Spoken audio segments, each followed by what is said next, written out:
আসলে আপনারা আমাকে সাইলেন্ট কিন্তু রাজভবনের ভেতরে আমার প্রেস করাটা শোভনীয় নয়। আমি কতগুলো সিস্টেম মেনটেন করি। আজকে 15ই আগস্ট স্বাধীনতা দিবস। অনেকেই আসেন যারা আমন্ত্রিত থাকেন, অনেক সাংবাদিক বন্ধুদের সাথেও দেখা হয় যারা দীর্ঘদিন আমরা একসাথে কাজ করেছি। আমরা একটা আড্ডা মারিও। তাই আমি যখন এসছি আমি বলেছিলাম আমি একা আসতে আমার একটু প্রবলেম আছে, তাই আমি টিম নিয়ে আসব। আমরা কিন্তু একসাথে 10-12 জন এসছি।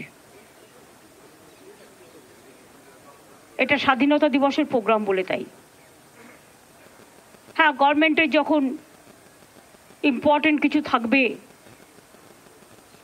ধরুন ওত নেওয়া বা এ মিনিস্ট্রি, তখন তো ওরা থাকবে সাথে, তখন আসা যেতেই পারে। যাই হোক, এর থেকে বেশি আমি কিছু বলবো না। সবাইকে আজকের দিনে স্বাধীনতা দিবসের অনেক অনেক যারা দেশের জন্য জীবন দিয়েছেন তাদের শ্রদ্ধা করছি। এবং আজকের জেনারেশনকে আমি অনুরোধ করব, ফ্রিডম স্ট্রাগল, অনেকে লড়াই করেছেন, কেউ গান গেয়েছেন, কেউ জাগরণ করেছেন, কেউ সমাজ সংস্কার করেছেন। তাদের সবটাই যেন ভালোভাবে আমরা অনুকরণ করি। কারণ বাংলার মাটিটা কিন্তু মনে রাখতে হবে, এটা সংস্কৃতি, সংহতি, সম্প্রীতির এবং নানা ভাষা, নানা মত, নানা পরিধান, বিবিধের মাঝে আছে ঐক্য মহান। এটা কিন্তু বৈচিত্র্যের মধ্যে ঐক্যটাই আমাদের সবচেয়ে বড় আমাদের লক্ষ্য। এবং এটা বাংলা এই সংস্কৃতিটাকে বহন করে নিয়ে চলেছে আমাদের পূর্বসূরীদের থেকে। আজকের দিনটা এই হিসেবে তো অনেকটাই গুরুত্বপূর্ণ, সবাইকে জানাই। আর আর কি আছে বলুন? যা ঘটলো, পুরো ভাঙচুর করা হলো, যেভাবে এমার্জেন্সি তছনছ করা হয়েছে। আরজি করে যে ঘটনা ঘটলো দিদি, যেখানে ভাঙচুর করা হলো, তছনছ করা হলো।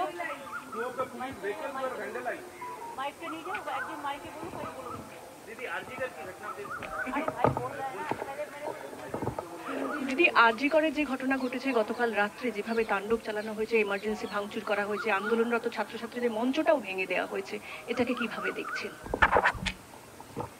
আপনারা যখন এটা দেখাবেন প্লিজ কোয়েশ্চেনটাও দেখাবেন। আমি নিজে থেকে কিছু বলিনি, কোয়েশ্চেনটাও দেখাবেন। তার কারণ আমি কিন্তু নিজে থেকে কিছু রেজ করিনি। আপনারা আমাকে জিজ্ঞেস করছেন, আমি তার উত্তর দিচ্ছি। আমি যতটুকু ইনফরমেশন পেয়েছি, আমি ছাত্রছাত্রীদের কোনো দোষ দিচ্ছি না। বহিরাগত কিছু রাজনৈতিক লোক যারা বাংলায় অশান্তি করতে চান, বাম এবং রাম, তারা একত্রিত হয়ে এই গন্ডগোলটা করেছে। আমার সবচেয়ে খারাপ লাগছে কি জানেন, ঘটনাটা তো দুঃখজনক। আমরা বারবার বলেছিলাম ফাঁসি চাই, আমি তো কালকেও মিছিল করব ফাঁসির দাবিতে।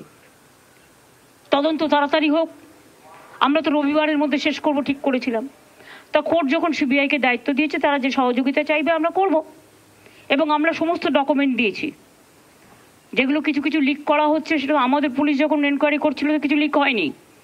কারণ সুপ্রিম কোর্টের একটা ইনস্ট্রাকশন আছে, মৃতদেহের ছবি বা তার নাম বা মিডিয়ার ট্রায়াল যতক্ষণ পর্যন্ত এনকোয়ারি শেষ না হচ্ছে ততক্ষণ করা যায় না।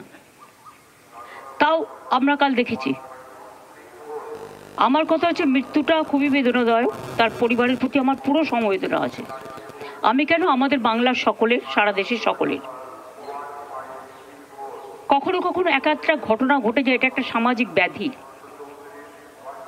এবং এরা সমাজের শত্রু, এরা খুব বন্ধু নয়। সেই জিনিসটাকে আমরা কখনো সমর্থন করি না, করতে পারি না। কালকে উত্তরপ্রদেশেও সেম জিনিস ঘটেছে, একটা দলিত মেয়ের ওপরে। তার দুদিন আগে মধ্যপ্রদেশেও ঘটেছে। এর আগে আপনারা দেখেছেন হাতরাসও ঘটেছে, বিলকিস বানুর ওখানেও হয়েছে, সাক্ষীর ওপর হয়েছে, যে রেসলার। এরকম অনেক কেস, উন্নাও থেকে শুরু করে সব জীবন্ত জ্বালিয়ে দেওয়া হয়েছে। এই কেসগুলো আমি মনে করি যারা করেন ইটস এ বিগ কি বলবো আমি জানি না, extra ordinary criminal, it's a crime, big crime. এর কোনো শাস্তিতে লাভ নেই, একটাই শাস্তি, ফাঁসি দিয়ে দাও, যাতে একজনকে ফাঁসি দিলে অন্যরা কিছু করবার আগে ভয় পায়। কিন্তু আমি এটা নিশ্চয়ই বলবো, প্রকৃত দোষী যেন শাস্তি পায়, নিরপরাধী যেন না পায়। কারণ ধনঞ্জয় চ্যাটার্জির কেসটা এখন প্রতিদিন কাগজে লেখা হচ্ছে, তার হয়ে একজনকে সাক্ষী দিতে বলা হয়েছিল, যে সাক্ষী দিয়েছিল সে স্বীকার করছে যে আমার পাপবোধ হচ্ছে, আমাকে দিয়ে তখন জোর করে বলানো হয়েছিল। এই দিকটা আমরা যেন লক্ষ্য রাখি, দোষীরা শাস্তি পাক, কিন্তু কোনো নিরপরাধীকে যেন এই শাস্তি পেতে না হয়। যে ডাকতে পারে, সবাইকে কথা বলতে পারে, আলোচনা করতে পারে, কারো কোনো কোয়ারি থাকলে ডাকতেই পারে, এটা তো ইনভেস্টিগেশনের নিয়ম। আমাদের পুলিশও প্রায় 34 জনকে ডেকেছিল, বাদবাকি আরও কিছু ডাকার কথা ছিল, আমাদের টাইম ছিল রবিবার পর্যন্ত। এটা আমি তোর বাবা মার সাথে কথা বলেই ঠিক করেছিলাম যে রবিবার পর্যন্ত যদি আমরা তদন্ত শেষ করতে না পারি তাহলে আমি সিবিআইকে দিয়ে দেবো। এবং আপনারা দেখুন, আমি সোমবার দিন ওনাদের বাড়িতে গেলাম, ঘটনা ঘটেছে শুক্রবার, পুলিশের হাতে টাইম ছিল মঙ্গল, বুধ, বৃহস্পতি, শুক্র, শনি। তার আগে কোর্ট অর্ডার দিয়ে দিয়েছে, আমাদের কোনো আপত্তি নেই, কোর্ট যা ভালো বুঝেছে করেছে। এবং আমি মনে করি যে কোর্ট 2-3টে কথা বলেছে,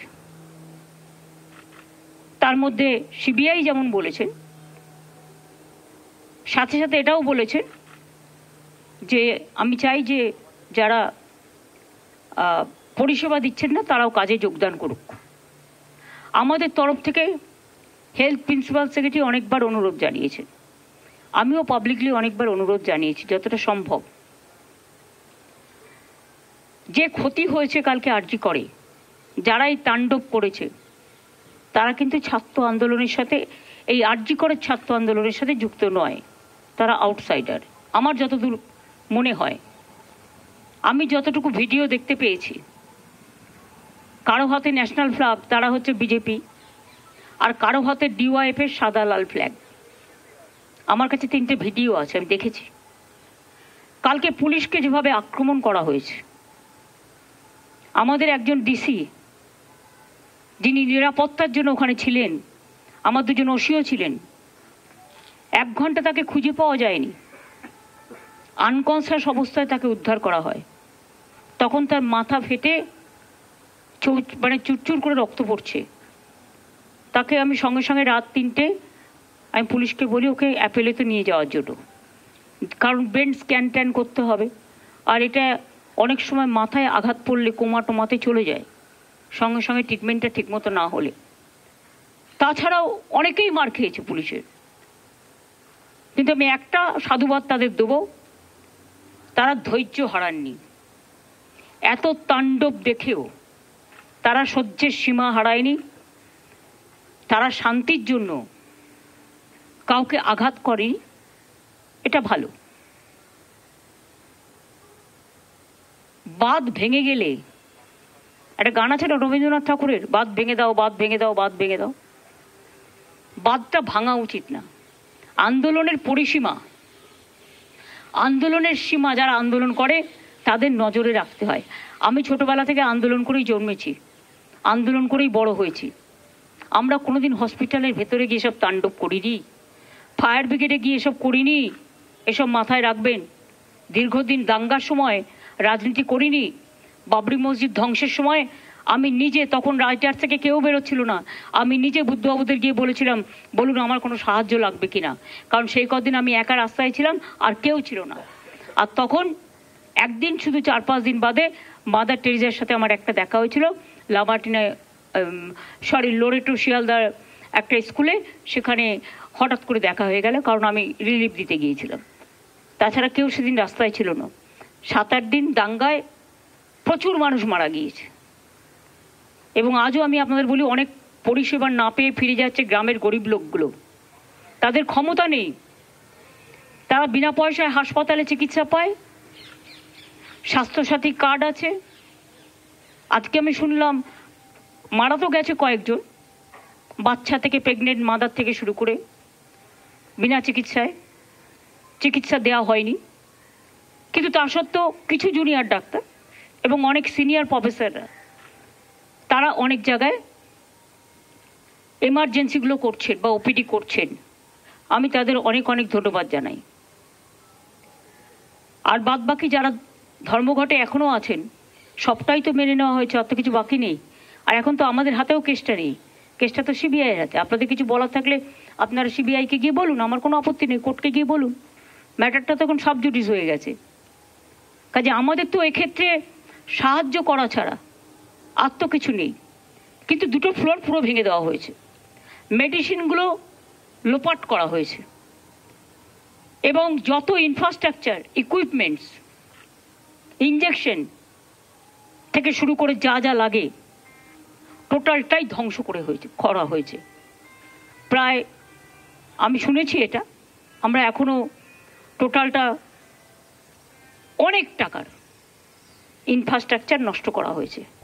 নতুন করে আবার হবে কিনা আমি জানি না, কারণ এগুলো করতে এত মেটেরিয়ালস রাখতে এই হসপিটালগুলোতে আমাদের প্রচুর মেডিসিন থাকে, প্রচুর স্যালাইন থাকে, প্রচুর অক্সিজেন থাকে, প্রচুর সিসিটিভি থাকে, প্রচুর ইঞ্জেকশন থাকে, আরও নানা রকম জিনিস, এমআরআই থেকে শুরু করে স্ক্যান থেকে শুরু করে অনেক কিছু থাকে।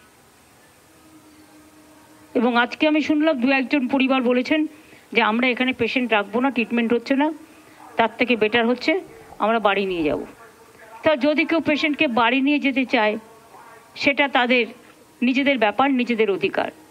কাজে এ ব্যাপারে আমার কোনো বক্তব্য নেই। আমরা চেষ্টা করব যদি তিনি কোনো হাসপাতালে শিফট করতে চান আমরা নিশ্চয়ই তাদের সাহায্য করব। এটা মানবিক ব্যাপার, রোগীকে চিকিৎসা দেয়। ঠিক আছে?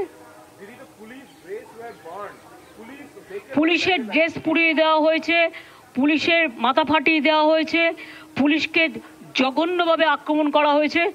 আমরা কি একবারও ভাবি দুর্গাপুজোর সময় নিরাপত্তা দেয় কারা? কারা দেয়? কলকাতা পুলিশ দেয়, স্টেট পুলিশ দেয়। খেলা থেকে শুরু করে, রাস্তার জ্যাম থেকে শুরু করে, সাংস্কৃতিক অনুষ্ঠান থেকে শুরু করে, চলচ্চিত্রের শুটিং থেকে শুরু করে সব ব্যাপারেই তো এই রাজ্য পুলিশই কাজ করে, কলকাতা পুলিশই কাজ করে। তাদের মারধরের ব্যাপারটা কি? তারা তো কিছু করেনি। তারা তো যতটা চেষ্টা করে ডিএনএ করেছে, তারা ভিডিও করেছে, তারা ফরেন্সিক টেস্ট করিয়েছে, জুডিশিয়াল ম্যাজিস্ট্রেটকে নিয়ে এসছে, যা যা করেছে 34 জনকে ডেকে কথা বলেছে, আরও কয়েকজনকে ডেকে কথা বলার জন্য ওদের হাতে 5-6 দিন ছিল। তাছাড়াও বারবার করে সব কিছু ওর মা বাবাকে দেখিয়ে আসা হয়েছে। টোটাল রিপোর্টটা, টোটাল ভিডিও, পোস্টমর্টমের রিপোর্ট থেকে শুরু করে ঘটনা সবটাই ওর বাবা আমাকে দেখিয়ে আসা হয়েছে এবং বলেছে বলুন এরপরে আপনাদের কোনো কোশ্চেন আছে কিনা। এটুকু থাক।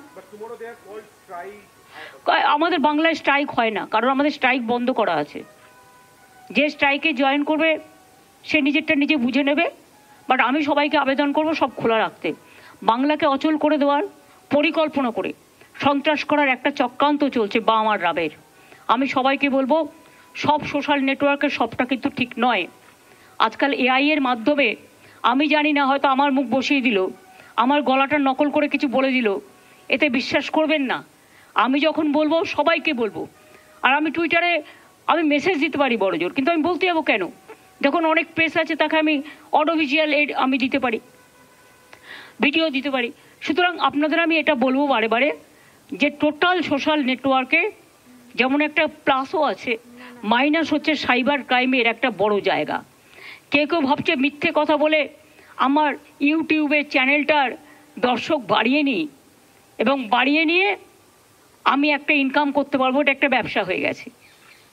কিন্তু ব্যবসা করতে গিয়ে মিথ্যা অপপ্রচার করে আগুন লাগিয়ে দেওয়া, সাম্প্রদায়িকতা করা, দেশের মনে রাখবেন দেশের যে ঐক্য, মাতৃভূমিকে অপমান করা, অসম্মান করা, এটা ঠিক নয়। এদিকে আমি পুলিশকে বলেছি কড়া নজর রাখতে। আমি শুধু কেন, সেদিনকে নীতি আয়োগের মিটিংয়ে প্রধানমন্ত্রী যখন ভাষণ দিচ্ছিলেন তিনি প্রথম এটাই বলেছিলেন যে সাইবার ক্রাইমটাকে আমাদের খুব সিরিয়াসলি দেখা উচিত। এ ব্যাপারে আমি তার সাথে একমত। দিদি এই রাজভবনের বিবৃতিতে দিদি আমরা দেখলাম কেন্দ্রীয় প্রকল্পের কথা সবগুলো আছে, রাজ্যের যে এত ভালো ভালো প্রকল্প আছে আপনার একটাও উল্লেখ নেই। সেটা রাজার ব্যাপার, আমি তো প্রজা। আমি এ নিয়ে কিছু বলতে পারবো না, কারণ এটা পুলিশ দেখবে। পুলিশকে যদি মারা হয়, যে নিরাপত্তা দিতে গেছে তাকে যদি তার জামা কাপড় পুড়িয়ে দেওয়া হয়, তাকে আটকে রাখা হয়, তার সে আনকনসিয়াস অবস্থায় 1 ঘন্টা পড়ে থাকে, সেটা পুলিশ ডিসাইড করবে। আমি কে? দিদি আপনারা ভেতরে খাওয়া দাওয়া করলেন? Not a single drop of water also. বাংলার আওয়াজ, বাঙালির আবেগ, জি 24 ঘন্টা।